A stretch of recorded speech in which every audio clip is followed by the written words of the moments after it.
start moving out of that. Yeah. So we know this is the first house. We know this is the house that Aries ruled. Then we have Taurus. Then we have Gemini. We have Cancer. We have Leo. We have Virgo. We have Libra. And we have Scorpio, Sagittarius, let's see, Capricorn, Aquarius, and Pisces. Pisces means completion, or whole, okay? Aries is the principle of the warrior. It's ruled by the planet Mars, which is the energy of war, And when we start getting into, the ancient texts, you can equate that to like Horus, you know what I'm saying? We're going to try to make the connections from the planets to the deities that our ancient ancestors understood, and then to the energy. Remember, I told you that the planets represent what energy is influenced. The sign represents how or what method it's influencing, and the house represents where it's unfolding. You can look at this as the earth or an individual, because we're just the form of Mother Earth. We're just the form of Mother Earth.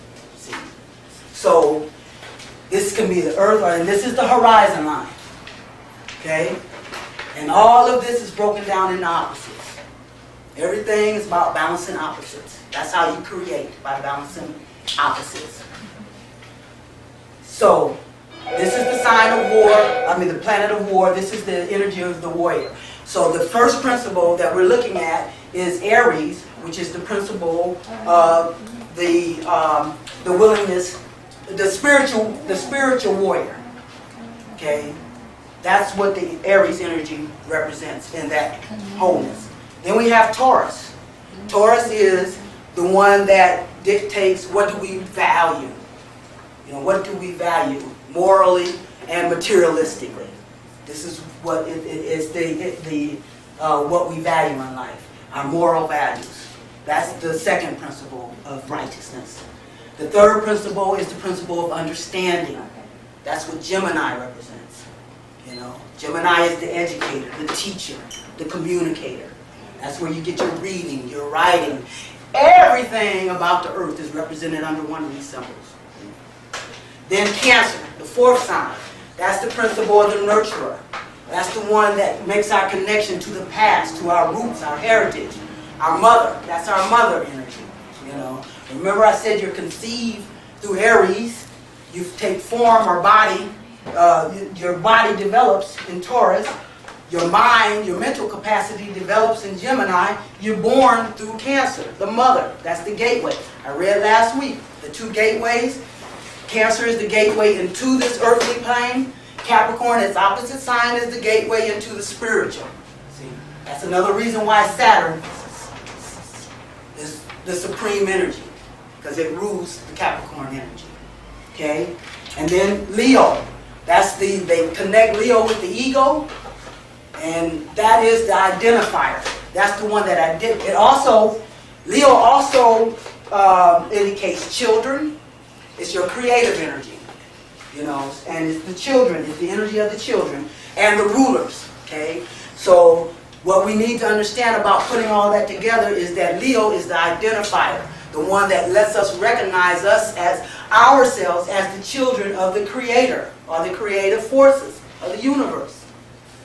Then we have Virgo, that's the healer, health. Then you have Libra, that represents justice, fairness, and equality, especially in partnerships. Then you have Scorpio. That's the energy of bonding, coming together in joint efforts to make an impact. Then you have Sagittarius, spiritual wisdom, the great expander. Is the philosophical meaning behind everything, and that's ruled by Jupiter. Then you have Capricorn. That's the energy of sacrifice, of humbleness. Then you have Aquarius. That's the energy of humanity, your humane feelings. And then Pisces, completion. That's the compassionate.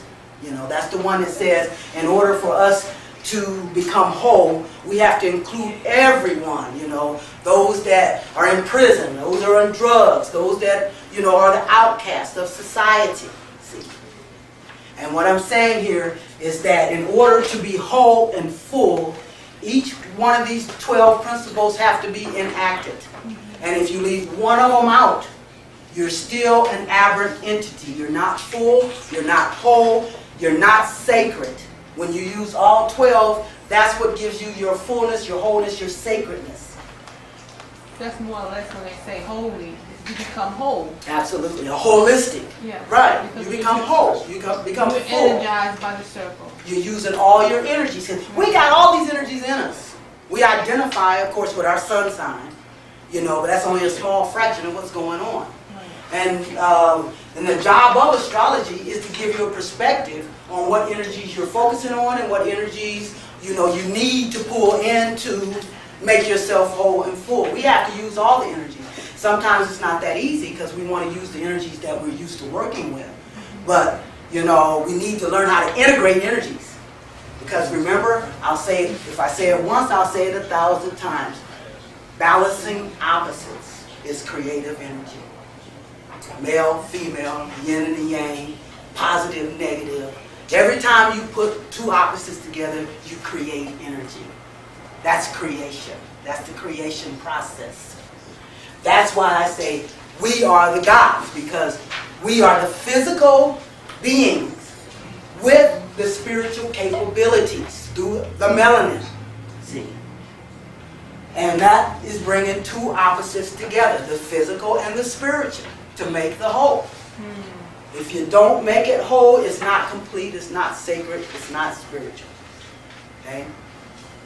And those are the 12 principles. And if you leave one out, then you're going against the grain of the spiritual. You're still in that physical rotation. See? That's what I meant by that. I hope that answers your question. Okay.